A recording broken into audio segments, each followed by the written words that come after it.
साथियों, जय भीम, जय भारत, जय संविधान। मैं बहुजन Dastak news and constitution channel से गौतम रत्ना। और आज हमारे स्टूडियो में जो गेस्ट हैं, डॉक्टर जेके गौतम साहब, जो सोशल एक्टिविस्ट, बहुजन वंचित महिलाओं की आवाज़, बड़ा संघर्ष करते हैं इन लोगों के लिए। और अभी जिस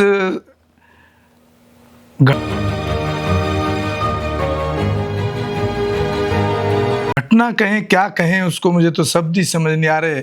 इतनी वाहियात घटना कहूँ कोर्ट की, या क्या कहें उसको। निंदनीय घटना नहीं बल्कि उसको प्लांट कहेंगे। मतलब किस तरह से बहुजनों के साथ एक जज भी सेफ नहीं है, एक जज के साथ भी किस तरह से जातिवादी आतंकी व्यवहार होता है, तो एक आम आदमी की क्या हालत होगी जो रूरल में रहते हैं या छोटे कस्बों में रहते हैं या बड़ी मुश्किल से अपना पेट पालते हैं, बहुत ही बुरी स्थिति में रहते हैं, उनकी हालत क्या होगी जातिवादी आतंक से। तो अभी हम बात कर रहे हैं, एक हमारे जज हैं डॉक्टर साहब प्रेम कुमार जो जज हैं, उनके साथ किस तरह और कितने साल तक का संघर्ष उनको करना पड़ा है, बात करेंगे डॉक्टर साहब से। डॉक्टर साहब, ये जो जज साहब के साथ जो इस तरह का बर्ताव किया गया, इसको किस तरह से देखते हैं? और बड़ी बात है कि हम चर्चा तो कर लेते हैं कि भाई ये क्यों हो रहा है, कैसे हो रहा है, आखिर इसका सॉल्यूशन कहाँ जाके निकले, कैसे निकले, इस पर भी आप बात रखिएगा। ये आज़ाद भारत की शायद पहली घटना है। इससे पहले आपने कभी भी ऐसा केस सुना ही नहीं होगा कि एक जज का भी जाति के आधार पर शोषण हो सकता है, उसको प्रताड़ित किया जाता है। जज को भी, मतलब आपको हर डिपार्टमेंट में दिखाई देगा, आपको मीडिया में दिखाई देगा, कॉलेज में दिखाई देगा। मीडिया में तो है ही नहीं सर, मीडिया में तो है ही नहीं, वो भी शोषण ही है, जब होगा नहीं तो वो शोषण ही है। आपको हर जगह दिखाई देगा, पूरे भारत में गांव-गांव में शोषण दिखाई देगा दलितों का पूरे। लेकिन जिस आपने कभी कल्पना की होगी, कभी सपने में भी नहीं सोचा होगा कि एक जज कितना भारी पड़ सकता है इस मनुवादी जजों पे। कि 26 अप्रैल 2014 को प्रेम कुमार जज बरनाला से, पंजाब में बरनाला से, और वो पास आउट होते हैं अपनी मेहनत के दम पे। और वो जो आपका वहाँ पे अमृतसर है, अमृतसर में उनकी पोस्टिंग होती है, एडीजे बनते हैं वो, ठीक है, सेशन कोर्ट के जज बनाया जाता है उनको। और जिस दिन उनका वहाँ पे लेटर मिलता है उनको और वो कुर्सी संभालते हैं, उसी टाइम पे पूरे अमृतसर का जो जिला कोर्ट है वो, और ऊपर हरियाणा जो हाई कोर्ट था वो, उनके एक पेट में दर्द हो जाता है कि ये लड़का यहाँ ये अछूत का लड़का कैसे आ गया, हमारे बीच में ये कैसे बैठेगा, हमारे बीच में कैसा रहेगा। तो बड़े प्लान से Punjab high court involve, Punjab high court पूरा, हरियाणा तो अलग, हाँ, पंजाब दोनों का एक ही हाई कोर्ट। हाँ, नहीं, वो हाई कोर्ट वहाँ चंडीगढ़ में है, क्योंकि दोनों की राजधानी आज भी चंडीगढ़, आज भी वही है, तो एक ही लगता है। तो उसमें ये हुआ कि वहाँ के जो पंजाब के जो हाई कोर्ट था और जो सेशन कोर्ट था, दोनों की मिली भगत से एक षड्यंत्र किया गया उन जज के खिलाफ। और देखिए, जज की पृष्ठभूमि क्या है, वो एक मोची, उनके फादर जो थे वो जूते गांठने का काम करते हैं, एक मोची, बहुत गरीब, निहायत गरीब, और उनकी मदर पत्थर ढोती है। जब वो पढ़ाई करते हैं, जब वो LLB कर रहे थे, तो उनकी मदर पत्थर ढो के उनको पढ़ाया। और उस लड़के ने अपने दम पे, अपनी एजुकेशन के मेहनत के दम पे, वो जो कंपटीशन पास किया और बहुत अच्छे नंबर लाके जज बने। और जैसे ही जज की कुर्सी संभालते हैं, तो जो मनुवादी जज है ना, ये जो सो-कॉल्ड, जो अपने आप को जो मनु की औलादे कहते हैं, उनके पेट में दर्द हो जाता है। और 2014 से लेके 16-17 तक उन पर नज़र रखती है वो लोग कि किस तरीके से इसको बर्खास्त करें, किस तरह बदनाम करें। तो 2 साल की उनकी रिपोर्ट आती है ACR की। जब ACR की 2 साल की रिपोर्ट आती है, तो ACR में पाया जाता है कि उनका जो काम था बहुत निष्ठा से भरा हुआ था, बहुत ईमानदारी से वो अपना काम कर रहे थे। 2 साल की रिपोर्ट, बड़ी ज़बरदस्त रिपोर्ट आती है। उससे वो और पेट में दर्द हो जाता है उनको कि इसकी तो रिपोर्ट भी बहुत अच्छी है जी। तब कहीं जाके एक षड्यंत्र रचते हैं हाई कोर्ट और सेशन कोर्ट मिलके। एक अपराधी जो रेप का अपराधी होता है वो एक एफआईआर करता है हाई कोर्ट में, लोअर हाई कोर्ट में एफआईआर करता है वो कि जी इस जज ने जब ये एलएलबी कर रहे थे तो 1.5 लाख रुपए मुझसे लेके उस लड़की को दिए जिसका मैंने रेप किया। देखो कितना बड़ी बात है। एक अपराधी जो रेप का अपराधी है वो हाई कोर्ट में अपील कर रहा है कि जी जब ये एडवोकेट थे पहले तो एफआईआर की, उसके बाद में वहां मामला एक अपराधी को, और अपराधी के कहने से मात्र एक विजिलेंस की जांच बैठा दी जाती है जो बड़े गंभीर अपराधियों पे भी नहीं होती है। जो अपराधी होते हैं बड़े गंभीर, सो कॉल जो बड़े बड़े मछलियां हैं भारत में, नहीं उन पे भी विजिलेंस नहीं बैठता है। लेकिन इस जज पे जो वो विजिलेंस इसलिए नहीं बैठती ना कि वो अपराधी का करप्शन का पैसा इन मनुवादी जजों को पहुंचता है। तो इन पूरी दिल्ली में देखा नहीं आपने कितने करोड़ों रुपए जले आग लगा दी। पूरी बेंच ने उनके खिलाफ विजिलेंस की जांच होती है, 1 साल में रिपोर्ट आती है। विजिलेंस ये कहती है कि जी इनकी तो ये जो कार्यकाल था संदिग्ध था, ये संदिग्ध पाए जाते हैं।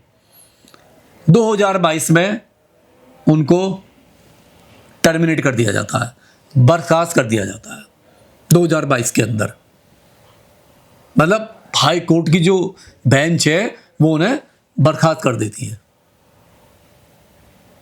उसके बाद में वो लोअर हाई कोर्ट में जाते हैं। जो लोअर हाई कोर्ट है, लोअर हाई कोर्ट की बेंच में उनका केस पहले से चल रहा होता है, एक अपील पड़ी होती है। तो लोअर हाई कोर्ट में फैसला आता है कि ये जो जज है ये बहुत ईमानदार है और इनकी जो रिपोर्ट है, इनके जो एलिगेशन लगे हैं इनमें कोई दम नहीं है, कोई साक्ष्य नहीं है, इनके आधार पर हम इनको बर्खास्त नहीं कर सकते, तो हम इन्हें बहाल कर देते हैं। तो जो लोअर हाई कोर्ट है वो उन्हें बहाल कर देता है। और इस ये जो हाई कोर्ट है इसके पेट में दर्द हो जाता है। यानी अपने ही देखो सबसे बड़ा क्या है, एक हाई कोर्ट की super bench lower high court के खिलाफ सुप्रीम कोर्ट में आती है और उस रिपोर्ट को 7 साल तक दबा कर रखते हैं। 7 साल तक रिपोर्ट दबा कर रखते हैं, 22 पूरी तक। अब ये केस चलता है सुप्रीम कोर्ट में, वो सुप्रीम कोर्ट में आ जाते हैं। सुप्रीम कोर्ट में अपील होती है, सुप्रीम कोर्ट में कई साल केस चलता है।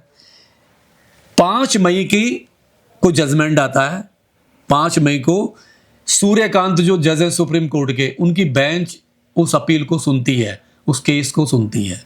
तो हाई कोर्ट जो हाई कोर्ट है वहां का, हरियाणा का हाई कोर्ट से एक पटवारिया वकील आता है फेवर में हाई कोर्ट की तरफ से, और वो दलील देता है कि ये जो लोअर हाई कोर्ट का जो वो है ये गलत है, और जो सुपर हाई कोर्ट है जिसने जजमेंट दिया है बर्खास्त की राइट है, आप इसमें गलत धारणा होगी, आप इस जज को ये क्राइम किया है और आप इसको बर्खास्त कीजिए। तो सूर्यकांत जो सुप्रीम कोर्ट के जो चीफ जज हैं उनको बड़ा सैल्यूट करने का मन है, क्योंकि उन्होंने न्याय व्यवस्था को बना कर रखा है। उन्होंने कहा, साफ कहा है, ओपन कोर्ट में सुनवाई हुई, भरी उसमें सुनवाई। उन्होंने कहा ये जो वकील है, ये जो जज साहब हैं प्रेम कुमार जी, इन्होंने आपने इनका जीवन बर्बाद किया है केवल जाति के आधार पर। अपर कास्ट वाले जजों को बर्दाश्त नहीं हुआ, एक उपेक्षित समाज वाला जज कैसे बन गया, बीच में कैसे आ गया। ये उनकी लाइन है, ये जज साहब की लाइन है। जज साहब ने खुले कहा है कि एक छोटी जाति का आदमी, एक SC ST का एक जज तुम्हारे बीच में आके बैठ गया, तुम्हारे पेट में दर्द हो गया, इसलिए तुमने उसका कैरियर खराब करने की वो की। तो उन्होंने जजमेंट दिया, बड़ी तल्ख टिप्पणी की है। अब सवाल ये है कि इतनी तल्ख टिप्पणी की है, उन्होंने कहा कि मैं वहां था, मेरे सामने ये नंगा खेल हो रहा था, इसकी ईमानदारी पर उंगली उठ रही थी। उन्होंने कहा अगर मैं पूरा खोल कर रख दूंगा तो आप सारे नंगे हो जाओगे जितने जातिवादी जज हो। तुम सारे नंगे हो जाओगे। प्रमोट होकर के सुप्रीम कोर्ट में हाँ, पहुंचते होंगे ना बाद में, सुप्रीम पहले कोर्ट में हाई पहुंचे, कोर्ट में पहले रहे। हाई कोर्ट में। तो ये वो उन्होंने कहा मेरे सामने का केस है, मेरा देखा है कि किस तरीके से आपने इनको बदनाम किया और जिस तरीके से तल्ख टिप्पणी की है उन्होंने इस जातिवाद को लेके। उन्होंने कहा कि आपने पूरा प्लान किया, आपने पूरे प्लान के तहत इस आदमी को आपने परेशान किया, इसकी जाति को देख के केवल कि ये जज कैसे बन गया।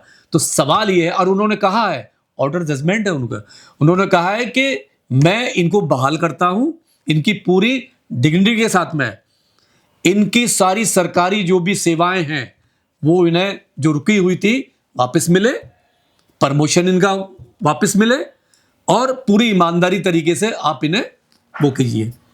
मतलब एक जज ने पूरा खोल कर। अब सवाल ये है कि जिस देश में, अगर देश में जज के साथ भी ये हो रहा है, इतने बड़े जज के साथ भी ये हो रहा है, तो जो सो कॉल ये जो हमारे डॉक्टर साहब यहाँ पे एक सवाल और भी आता है ना कि जो लोग इन जज साहब को टर्मिनेट कराने के लिए लगे हुए थे या इनको फंसाने लगे, उनके खिलाफ दंडात्मक कार्रवाई क्यों नहीं की सुप्रीम कोर्ट के जज ने? देखिए क्या है वो, ये क्या बैलेंस? हाँ, बैलेंस हो सकता है कहीं ना कहीं बैलेंस।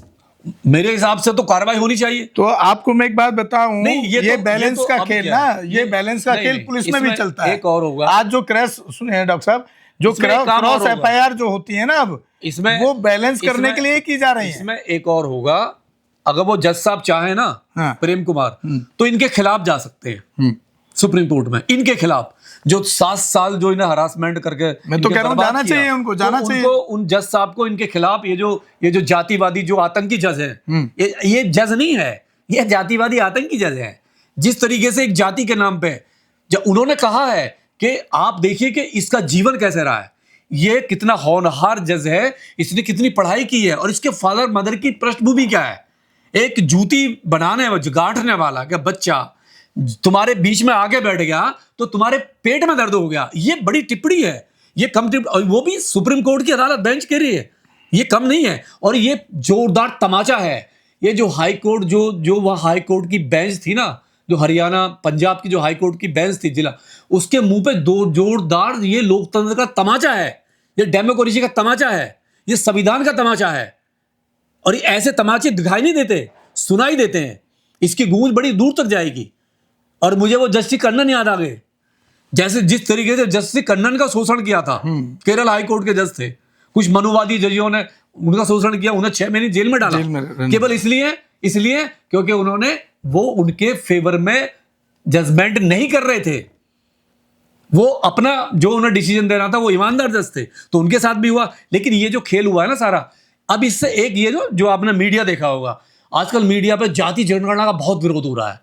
मीडिया कह रहा है कि जी इसकी तो जरूरत ही नहीं है, ये तो कहीं होता ही नहीं है। तो ये जो मनुवादी, ये जो गोदी मीडिया है ना, ये जो आतंकी मीडिया है, आजकल आतंकी मीडिया यही है, आतंकवाद ज्यादा फैलाता है। ये जो मीडिया है, जो इसके एक भी न्यूज रूम में आप देखिए, एक चैनल ऐसा नहीं है जिसका एंकर कोई दलित हो, एक भी एंकर मैं लेगा आज तक से लेकर जीटीवी, जितने भी ऑनर भी कोई नहीं है। ऑनर तो छोड़ दीजिए, ऑनर तो अलग, ऑनर तो छोड़ दीजिए, एक रिपोर्टर नहीं मिलेगा आपको ढूंढने से। तो सबसे बड़ा मनुवाद, जातिवाद तो इनके अंदर बैठा हुआ है, और ये जाति जनगणना का विरोध कर रहे हैं ये लोग। विरोध कौन कर रहा है? जो सबसे ज्यादा जातिवाद फैला रहा है वो ही विरोध कर रहा है। अगर जाति जनगणना हुई तो इनकी जो पोल है ना, ये जो मनुवाद की जो पोल खुलेगी, इन पे संसाधन की, अगर जनगणना होती है मीडिया में कितनी, ओबीसी के कितने, एससी एसटी के कितने, माइनॉरिटी के कितने, तो इनकी कलाई खुल जाएगी, मीडिया में 0। और जाति जनगणना जो अभी मोदी जी सरकार का फैसला, उसके बाद क्या होगा, उनका हक मिलेगा नहीं मिलेगा, ये तो अभी कुछ स्केल ही नहीं है। अभी तो पेट में, केवल इसी पेट में दर्द हो रहा है, ये काउंटिंग है, ये तो काउंटिंग से दर्द। देखिए क्या है, काउंटिंग से केवल दर्द होना शुरू हो गया। मीडिया का नंगा नाच आपने देखना शुरू कर दिया, सारे मीडिया वालों का पेट में दर्द होना शुरू हुआ, सारे जो ये संगठन है ना, ये जो, क्योंकि आप इससे अंदाजा लगा लीजिए गवर्नमेंट ने क्या किया, भाजपा संघी सरकार ने, कि आपका जो गवर्नमेंट जॉब ही खत्म कर दिया, तो आपका रिजर्वेशन खत्म हो गया। तो ये तो रास्ते तो उसका निकाल लेंगे वो। ये तो फिलहाल हमको जो लग रहा है, क्या है, ये वोट काउंटिंग से बिहार के इलेक्शन को देख करके ये करने के लिए, ये जाति जनगणना तो होके रहेगी, क्योंकि इससे ये कैबिनेट का फैसला वापस नहीं हो सकता। जब जाति जनगणना होगी ना, तो जो ओबीसी है, कम से कम SC/ST का तो हर साल, हर 10 साल में होता है। हमारा 2011 से हुआ नहीं है, रोक दिया इन्होंने। हमारी वही परसेंटेज है अभी, ठीक है। लेकिन अगर ओबीसी की जनगणना होगी तो ओबीसी में मालूम चलेगा ना यादव कितना है, गुर्जर कितना है, मालूम चलेगा धानुक पटेल कितना, कुर्मी कितना है, नहीं धोबी नाई ये सब कितने हैं, इनकी क्वांटिटी कितनी है, कितनी संख्या है, और इनको मिला कितना है, इनके पास संसाधन कितने हैं, नौकरियां कितनी है, गाड़ियां कितनी है, जमीन कितनी है, सारी चीजों का हिसाब वो ना कि ये लोग नौकरी में कितने हैं, इनके वीसी कितने, भारत में कितने वीसी हैं, कितनी यूनिवर्सिटी हैं, प्राइवेट हैं, सरकारी कितनी है, एक भी वीसी आपको नहीं मिलेगा वाइस चांसलर।